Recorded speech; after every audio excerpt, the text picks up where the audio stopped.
ये है तन्हाइयाँ जहाँ मोहब्बत बोलती है और जुदाई सुनाई देती है।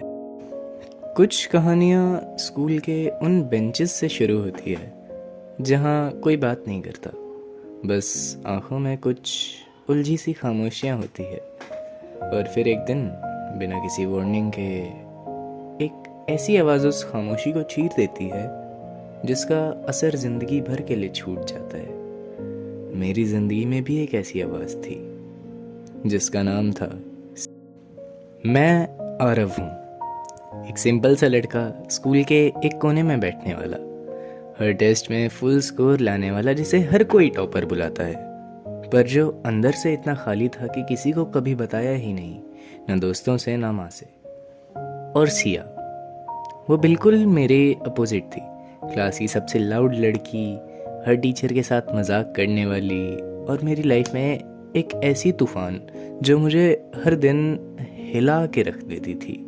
पहली बार उसने मुझे छेड़ा था क्लास 11th की स्टार्टिंग में। मैं मैथ्स के सम सॉल्व कर रहा था लंच ब्रेक में, तब वो पीछे से आई और बोली, भाई इतना पढ़ के नासा में जाएगा क्या? मैं कुछ बोला नहीं, बस नोटबुक पे लिखता रहा। फिर उसने कहा, एक कैलकुलेटर, कभी स्माइल कर लिया कर।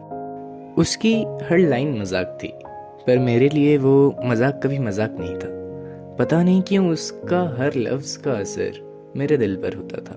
धीरे धीरे वो मजाक रोज़ का रूटीन बन गया। सिया हर रोज़ आती, मुझे छेड़ती, कभी पेन चुरा लेती, कभी लंच बॉक्स से एक रोटी खा जाती। मैं हर रोज़ कुछ ना कुछ लिखता अपनी डायरी में उसके बारे में। सिया आज वॉयलेट कलर का रिबन पहन के आई, उसके हंसने में कुछ अलग सुकून था। अगर वो मेरी ज़िंदगी में ना होती तो क्या मैं जिंदा भी होता? ऐसी लाइनों से मेरी डायरी भर चुकी थी। मुझे याद है एक बार सिया ने डायरेक्टली बोल दिया, अगर मैं बोलूं कि आई लव यू तो तू मान लेगा क्या? मैं उस वक्त बस उसकी आंखों में देखते रह गया।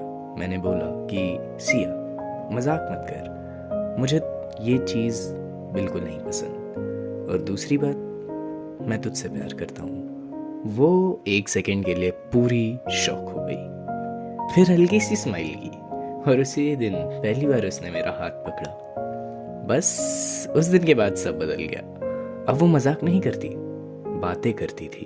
स्कूल के बाद ट्यूशन के बहाने मिलते, या कभी कभी मैं उसके घर के पास वाले पार्क में छुप के मिलने जाता।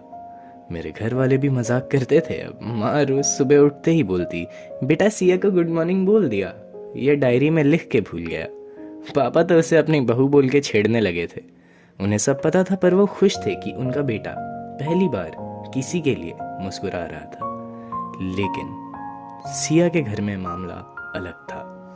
वो कहीं भी जाती टाइम बता के जाती, फ़ोन पे लिमिटेड बात। एक बार उसके पापा ने उसका फ़ोन चेक भी कर लिया था।